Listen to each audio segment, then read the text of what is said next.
Hi ಎಲ್ಲರಿಗೂ ನಮಸ್ಕಾರ. ಇವತ್ತು ನಾನು ಹೊಸ ಕಥೆಯೊಂದಿಗೆ ಬಂದಿದ್ದೇನೆ. ಅದೆಲ್ಲಪ್ಪ ನಡ್ತಿರೋದು ಅಂತ ಅಂದರೆ ಎಲ್ಲರಿಗೂ ಗೊತ್ತಿರ್ತಕ್ಕಂಥ ಮಂಗಳೂರಲ್ಲಿ ನಡ್ತಿರೋದು. ಅದೇನಪ್ಪ ಅಂತ ಅಂದರೆ ಒಂದು ಬಂಗ್ಲು ಸೇಲಿಗಿಟ್ಟಿರ್ತಾರೆ.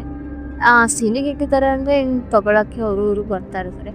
ಆ ತಗೊಳಕ್ಕೆ ಬಂದಿರೋರು ಆ ಬಂಗ್ಲ ನೋಡಿ ಅಡ್ವಾನ್ಸ್ ಅಂತ ಓನರಿಗೆ ಪೇ ಮಾಡಿ ಆದಮೇಲೆ ಸ್ವಲ್ಪ ದಿವಸಕ್ಕೆ ಅವರಿಗೆ ಹಾರ್ಟ್ ಅಟ್ಯಾಕ್ ಅಥವಾ ಆಕ್ಸಿಡೆಂಟ್ ಆಗಿ ಡೆತ್ ಆಗ್ತಾರೆ ಅವರು. ಒಂದೆರಡು ಡೆತ್ ಆದಾಗ ನಾರ್ಮಲ್ ಡೆತ್ ಇದು ಬಿಡು ಅಂತ ಹೇಳಿ ಸುಮ್ಮನೆ ಆಗ್ತಾರೆ. ಬಟ್ ಅದೇ ಬಂಗ್ಲೆನ ಇನ್ನ ಇಬ್ರು ಉಳ್ಕೊಂಡೋದ್ಮೇಲೆ ಸೇಮ್ ಅವ್ರಿಗೂ ಅದೇ ಥರ ಡೆತ್ ಆಗುತ್ತೆ. ಆಗ ಎಲ್ರಿಗೂ ಡೌಟ್ ಬರೋದು, ಆ ಬಂಗ್ಲಲ್ಲಿ ಯಾವುದಾದ್ರು ಆತ್ಮ ಇದೆಯಾ, ಅದು ಈ ಥರ ಎಲ್ಲದಕ್ಕೂ ಮಾಡಿಸ್ತಿದ್ಯಾ ಅನ್ನೋ ಥರ ಡೌಟ್ ಹೋಗಿ ಇನ್ನ ಸ್ವಲ್ಪ ಜನಕ್ಕೆ ಯಾರಾದರೂ ಬೇಕಂತಾನೆ ಏನು ಮಾಡ್ತಿದ್ದಾರಾ ಅನ್ನೋ ಥರ ಡೌಟ್ ಬರುತ್ತೆ. ಬನ್ನಿ ಇದ್ರ ಬಗ್ಗೆ ತುಂಬ ತಿಳ್ಕೊಳೋದಿದೆ, ತಿಳ್ಕೊಳ್ಳೋಣ. ಇನ್ನೊಂದು ಇಂಪಾರ್ಟೆಂಟ್ ವಿಷಯ ಹೇಳೋದು ಮರ್ತೋದೆ. ಯಾರ್ಯಾರೆಲ್ಲ ಹೊಸಬ್ರು ನನ್ನ ವಿಡಿಯೋಸ್ ನೋಡ್ತಾ ಇದ್ದೀರಾ, ಪ್ಲೀಸ್ ಲೈಕ್ ಮಾಡಿ, ಸಬ್ಸ್ಕ್ರೈಬ್ ಮಾಡಿ, ಹಾಗೆ ಕಮೆಂಟ್ ಮಾಡೋದನ್ನ ಮರಿಬೇಡಿ. ನಿಮಗೂ ಇದೇ ಥರ ಯಾವ್ದಾದ್ರು ಎಕ್ಸ್ಪೀರಿಯನ್ಸ್ ಆಗಿದ್ರೆ ಡಿಸ್ಕ್ರಿಪ್ಷನ್ ಬಾಕ್ಸ್ನಲ್ಲಿ ಮೇಲ್ ಐ ಡಿ ಕೊಟ್ಟಿರ್ತೀನಿ, ತಪ್ಪದೆ ಮೇಲ್ ಮಾಡಿ. ಇನ್ಯಾಕೆ ತಡ ಮಾಡೋದು, ಸ್ಟಾರ್ಟ್ ಮಾಡೋಣ. ಆಗಲೇ ಹೇಳಿದಂಗೆ ಒಂದು ಬಂಗ್ಲೋ ಸೇಲಿಗಿರುತ್ತೆ. ಆ ಬಂಗ್ಲೋ ಹಿಸ್ಟ್ರಿ ಏನಂತ ಅಂದರೆ ಅದಿರೋದು ಮಂಗಳೂರಲ್ಲೇ. ಬಟ್ ಆ ಬಂಗ್ಲೋ ಓನರು ಎಲ್ಲ ಮುಂಬೈಯಲ್ಲಿ ಸೆಟ್ಲ್ ಆಗಿರ್ತಾರೆ. ಬಟ್ ಅವ್ರ ತಾತ ಏನು ಹೇಳಿರ್ತಾರೆ ಅಂತ ಅಂದರೆ ಅಣ್ಣ ತಮ್ಮ ಇರ್ತಾರೆ, ಸುಹಾಸ್ ಮತ್ತು ಸಂದೀಪ್ ಅಂತ. ಅವ್ರ ತಾತ ಏನು ಹೇಳಿರ್ತಾರೆ, ಈ ಬಂಗ್ಲೋ ಯಾರೋ ಮಾರಿದ್ರು ಇಬ್ರಿಗೂ 50-50 ಈಕ್ವಲ್ ಆಗಿ ಡಿವೈಡ್ ಮಾಡ್ಕೋಬೇಕು ಅದ್ರಲ್ಲಿ ಬಂದಿದ್ದು ಅಂತ ಹೇಳಿರ್ತಾರೆ. ಸೊ ಹಂಗಾಗಿ ಒಬ್ಬ ಸುಹಾಸ್ ಅನ್ನೋನು ಅವನು ಮುಂಬೈಯಲ್ಲಿ ಸೆಟ್ಲ್ ಆಗಿರ್ತಾರೆ. ಬಟ್ ಸಂದೀಪ್ ಅನ್ನೋನು ಮಂಗಳೂರಲ್ಲೇ ಇರ್ತಾನೆ. ಅವನು ಸ್ವಲ್ಪ ಪೊಲಿಟಿಷಿಯನ್ ಆಗಿರ್ತಾನೆ ಸಂದೀಪ್ ಅನ್ನೋನು. ಆಮೇಲೆ ಸುಹಾಸ್ ಅನ್ನೋನಿಗೆ ಆ ಬಂಗ್ಲೋ ಮಾರಬೇಕು, ಅದು ತಗೊಂಡು ಮುಂಬೈನಲ್ಲಿ ಚೆನ್ನಾಗಿ ಸೆಟ್ಲ್ ಆಗಬೇಕು ಅನ್ನೋದು ಇರುತ್ತೆ. ಆದರೆ ಸಂದೀಪ್ ಅನ್ನೋನಿಗೆ ಇಷ್ಟ ಇರಲ್ಲ ಬಂಗ್ಲೋ ಮಾರಬೇಕು ಅನ್ನೋದು. ಅವ್ನು ಸ್ವಲ್ಪ ಪೊಲಿಟಿಷಿಯನ್ ಆ ಸೈಡ್ ಇರ್ತಾನೆ. ಹಂಗಾಗಿ ಈ ಸುಹಾಸ್ ಅನ್ನೋನು ಅದನ್ನ ಸೇಲ್ ಮಾಡೋಕೆ ಇಟ್ಟಿರ್ತಾನೆ. ಆ ಟೈಮಲ್ಲಿ ಒಂದು 4 ಜನ ಬಂದು ನೋಡ್ಕೊಂಡು ಹೋಗೋರು ಎಲ್ಲರೂ ಹಿಂಗೆ ನಾರ್ಮಲ್ ಆಗಿ ಆಕ್ಸಿಡೆಂಟ್ ಅಥವಾ ಹಾರ್ಟ್ ಅಟ್ಯಾಕ್ ಆಗಿ ತೀರೋಗ್ತಿರ್ತಾರೆ. ಆಗ ಒಂದು ಡೌಟ್ ಬರುತ್ತೆ. ಆಗ ಇನ್ವೆಸ್ಟಿಗೇಷನ್ ಸ್ಟಾರ್ಟ್ ಆಗುತ್ತೆ. ಬಟ್ ಇನ್ನೊಬ್ರು ಯಾರೋ ತಗೊಳೋ ಥರನೇ ಹೋಗಿ ಹಿಡನ್ ಕ್ಯಾಮ್ರಾ ಇಟ್ಕೊಂಡು ಎಲ್ಲರ ಹತ್ರ ಮಾತಾಡಿರೋದು. ಅಂದರೆ ಅದನ್ನು ಕಂಡುಹಿಡಿಯೋಕ್ಕೋಸ್ಕರ, ಯಾರಾದ್ರು ಮಾಡಿಸ್ತಿರೋದ ಅನ್ನೋದಕ್ಕೋಸ್ಕರ, ಕಂಡುಹಿಡಿಯೋಕ್ಕೋಸ್ಕರ ಯಾರೋ ತಗೊಳೋ ಥರ ಬೈಯೋ ಥರ ಹೋಗಿ ಎಲ್ಲರ ಹತ್ರನೂ ಅದ್ರ ಬಗ್ಗೆ ಮಾತಾಡಿದಾಗ ಹಿಂಗಿರುತ್ತೆ ಅನ್ನೋದನ್ನ ಹಿಡನ್ ಕ್ಯಾಮ್ರಾ ಇಟ್ಕೊಂಡೋಗಿ ಮಾತಾಡಿರ್ತಾನೆ. ಅದ್ರ ಬಗ್ಗೆ ನಾನು ಹೇಳ್ತೀನಿ ಇವಾಗ. ಸುಹಾಸ್ ಅನ್ನೋನು ಮುಂಬೈಯಲ್ಲಿ ಸೆಟ್ಲ್ ಆಗಿರ್ತಾನೆ, ಸಂದೀಪ್ ಅನ್ನೋನು ಮಂಗಳೂರಲ್ಲೇ ಇರ್ತಾರೆ. ಬಟ್ ಸುಹಾಸಿಗೆ ಅದು ಮಾರಬೇಕು ಅನ್ನೋದಿರುತ್ತೆ, ಸಂದೀಪಿಗೆ ಇರೋದಿಲ್ಲ. ಆಗ ಫಸ್ಟ್ ಸುಹಾಸ್ ಹತ್ರ ಹೋಗ್ತಾನೆ, ಹಿಡನ್ ಕ್ಯಾಮ್ರಾ ಇಟ್ಕೊಂಡು ಒಬ್ಬ ಬಯರ್ ಆಗಿ ಹೋಗ್ತಾನೆ ಇನ್ವೆಸ್ಟಿಗೇಷನ್ ಮುಗಿಸೋಕ್ಕೆ ಅಂತ. ಆಗ ಅವನ ಹತ್ರ ಹೋದಾಗ ಅವನು ಆಗಲೇ ಅದ್ರ ಬಗ್ಗೆ ಎಲ್ಲ ನೆಗೆಟಿವ್ ಥಾಟ್ಸ್ ಕೇಳಿ ಅವನ 40 crores ಇರೋ, ಅಂದರೆ 40 ಕೋಟಿ ಇರೋ ಬಂಗ್ಲೆನ 25 ಕೋಟಿಗೆ ಮಾರೋಕ್ಕೆ ರೆಡಿ ಇರ್ತಾನೆ. ಅದ್ರ ಬಗ್ಗೆ ಎಲ್ಲ ಹೇಳ್ತಾನೆ ಅವನ ಕೈಲಿ. ಆಮೇಲೆ ಈ ಥರ ಎಲ್ಲ ಫೇಕ್ ನ್ಯೂಸ ಅಥವಾ ಏನಿದು ಬಂಗ್ಲೆ ಬಗ್ಗೆ ನೆಗೆಟಿವ್ ಆಗಿ ಮಾತಾಡ್ತಿದ್ದಾರಲ್ಲ ಅಂತ ಇವ್ರು ಕೇಳಿದಾಗ, ಅದೆಲ್ಲ ಏನೂ ಇಲ್ಲ ಸರ್, ನಾರ್ಮಲ್ ಆಗಿದೆ, ಅದಕ್ಕೆ ನಾನು ಗ್ಯಾರಂಟಿ ಕೊಡ್ತೀನಿ. ಎಲ್ಲರೂ ಆ ಥರ ಸುಮ್ಮನೆ ಫೇಕ್ ನ್ಯೂಸ್ ಕ್ರಿಯೇಟ್ ಮಾಡಿದ್ದಾರೆ. ನಮ್ಮ ಅಣ್ಣ ಇದನ್ನ ಸಂದೀಪು ಅವನೇ ಆ ಥರ ಮಾಡ್ತಾ ಇರೋದು, ಅವನಿಗೆ ಈ ಬಂಗ್ಲೋ ಮಾರಕ್ಕೆ ಇಷ್ಟ ಇಲ್ಲ, ಅದಕ್ಕೆ ಈ ಥರ ಎಲ್ಲ ನ್ಯೂಸೆನ್ಸ್ ಕ್ರಿಯೇಟ್ ಮಾಡ್ತಿದ್ದಾನೆ, ಅದೆಲ್ಲ ನಾರ್ಮಲ್ ಡೆತ್ ಸರ್ ಅಂತ ಹೇಳಿ ಸುಮ್ಮನೆ ಆಗ್ತಾನೆ. ಅವನೊಂದು ಮಾತು ಹೇಳ್ತಾನೆ, ಇಲ್ಲಿ ನಾರ್ಮಲ್ ಯಾರೇ ಬಂದ್ರೂ ಒಂದು ಬೆಸ್ಟ್ ರೆಸ್ಟೋರೆಂಟ್ ಇದೆ ನನ್ನ ಫ್ರೆಂಡ್ದು, ಅಲ್ಲಿ ಬಿರಿಯಾನಿ ಚೆನ್ನಾಗಿರುತ್ತೆ, ಬನ್ನಿ ನಿಮ್ಮನ್ನು ಅಲ್ಲೇ ಕರ್ಕೊಂಡು ಹೋಗ್ತೀನಿ ಅಂತ ಹೇಳಿದ್ದು ಸುಮ್ಮನೆ ಆಗ್ತಾನೆ. ನೆಕ್ಸ್ಟು ಅವ್ರ ಅಣ್ಣ ಪೊಲಿಟಿಷಿಯನ್ ಏನಿರ್ತಾರೆ ಸಂದೀಪ್ ಹತ್ರ, ಅವ್ರ ಹತ್ರ ಹೋದಾಗ ಅವನು ಫುಲ್ ಪೊಲಿಟಿಷಿಯನ್ ಅಲ್ಲ, ಫಸ್ಟ್ ಹೋದ ತಕ್ಷಣ ವೋಟ್ ಫಾರ್ ಮೀ ಅಂದರೆ ವೋಟ್ ಹಾಕಿ ನನಗೆ ಅಂತ ಕೇಳ್ಕೊತಾನೆ. ಆಮೇಲೆ ಆ ಬಂಗ್ಲೆ ಬಗ್ಗೆ ಕೇಳಿದ ತಕ್ಷಣ, ಯಾಕೆಲ್ಲರೂ ಬಂದು ನನಗೆ ಬಂಗ್ಲೆ ಬಗ್ಗೆ ಕೇಳ್ತೀರಾ, ನಂಗೆ ಅದನ್ನು ಇಂಟ್ರೆಸ್ಟ್ ಇಲ್ಲ, ಅದನ್ನ ನಾವು ಮಾರಲ್ಲ ಅಷ್ಟೇ, ಅದನ್ನ ಬಿಟ್ಟು ಬೇರೆ ಏನಾದರೂ ಮಾತಾಡಿ ಅಂತ ಹೇಳ್ತಾನೆ.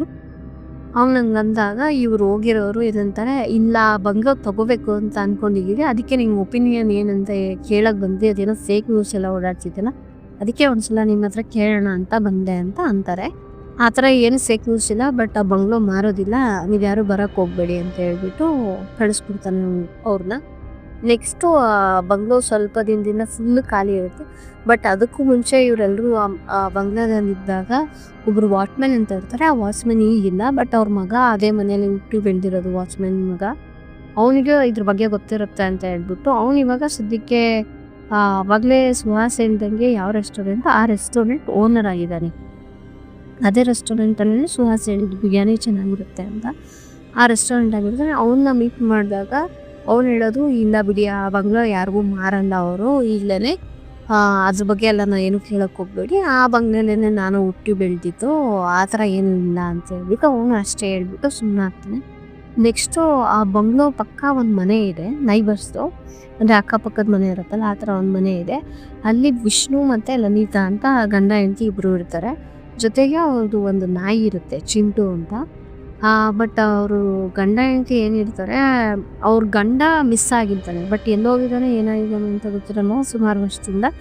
ಆಗಿಂದ ಅವ್ರ ಹೆಂಡತಿ ಸ್ವಲ್ಪ ಡಿಪ್ರೆಷನ್ ಆ ಥರ ಹೋಗಿ ಅವಳ ಹೆಸ್ರನ್ನ ಲಲಿತಾ ಅನ್ನೋದನ್ನ ವಿಷ್ಣು ಅಂತ ಕೇಳಿದ್ರೆ ಮಾತ್ರ ಅವಳು ಮಾತಾಡೋದು. ಲಲಿತಾ ಅಂದರೆ ಲಲಿತಾ ಇಸ್ ನೋಮರ್ ಅಂದರೆ ಲಲಿತಾ ಇಲ್ಲ ಅಂತಲೇ ಅವಳು ಅನ್ನೋದು.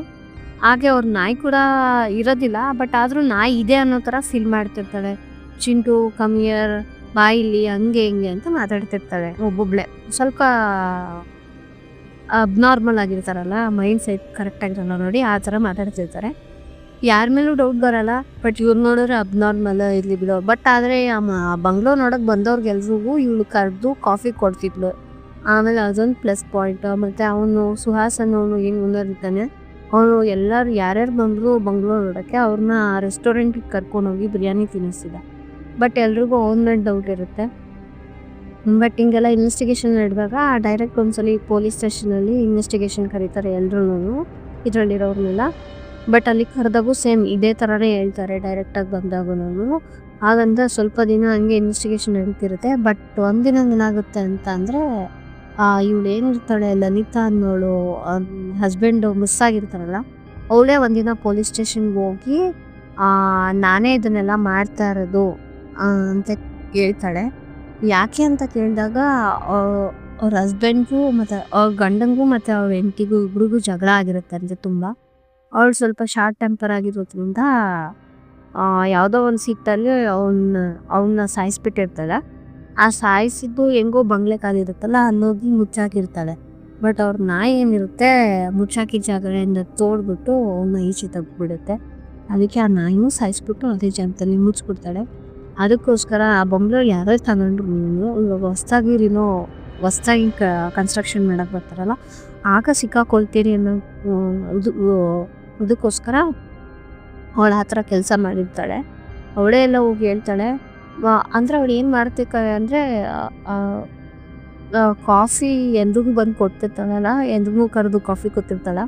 ಅದರಲ್ಲಿ ಒಂದು ಪಾಯ್ಸನ್ ಥರ ಹಾಕಿರ್ತಾಳೆ. ಅದು ಲೇಟಾಗಿ ಹಾರ್ಟ್ ಅಟ್ಯಾಕ್ ಥರ ಆಗುತ್ತೆ. ಒಂದು 6 ಅವರ್ ಅಥವಾ 8 ಅವರ್ ಆದಮೇಲೆ ಅದು ಹಾರ್ಟ್ ಅಟ್ಯಾಕಿಗೆ ಕನ್ವರ್ಟ್ ಆಗಿ ಹಾರ್ಟ್ ಅಟ್ಯಾಕ್ ಆಗ್ತಿರುತ್ತೆ.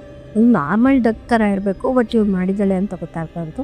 ಬಟ್ ಒಂದಿನ ಈ ಥರ ಡೌಟ್ ಬಂದಾಗ ಇನ್ವೆಸ್ಟಿಗೇಷನ್ ನಡೆಸ್ತಾರೆ. ಬಟ್ ಅವಳಿಗೆ ಏನಂದರೆ ಅಬ್ನಾರ್ಮಲ್ ಆಗಿರ್ತಾವೆ, ಬೇಕಂತ ಗಂಡನ್ನ ಕೊಲೆ ಮಾಡಿರಲ್ಲ. ಆಮೇಲೆ ಇದೆಲ್ಲ ಆಗ್ತಿದ್ದು ನೋಡಿ ಎಲ್ಲಿ ತಗ್ಲಾಕೊಂತೀನಿ ಅನ್ನೋ ಬೈಕೆ ಈ ಥರ ಎಲ್ಲ ಕಾಫಿ ಇದು ಮಾಡಿ ಅವ್ರನ್ನ ಸಾಯಿಸ್ತಿರ್ತಾಳೆ. ಒಂದಿನ ಅವಳೇ ಬಂದು ಪೊಲೀಸ್ ಸ್ಟೇಷನಲ್ಲಿ ಒಪ್ಕೊಂತಾಳೆ. ಆಮೇಲೆ ಗೊತ್ತಾಗುತ್ತೆ ಆ ಬಂಗ್ಲೋಲಿ ಯಾವುದೇ ಥರದ ದೆವ್ವದ ಕಾಟ ಇಲ್ಲ, ಬಟ್ ಮಾಡ್ತಿದ್ದಿದ್ದೆಲ್ಲ ಆ ಲಲಿತಾ ಅನ್ನೋಳು ಅಂತ. ಈ ಕತೆ ಇಷ್ಟ ಆಗಿದ್ರೆ ಒಂದು ಲೈಕ್ ಮಾಡಿ, ಸಬ್ಸ್ಕ್ರೈಬ್ ಮಾಡಿ, ಹಾಗೆ ಕಮೆಂಟ್ ಮಾಡಿ. ಮತ್ತೆ ಸಿಗೋಣ ಹೊಸ ಕತೆಯೊಂದಿಗೆ. ಟಾಟಾ, ಬಾಯ್.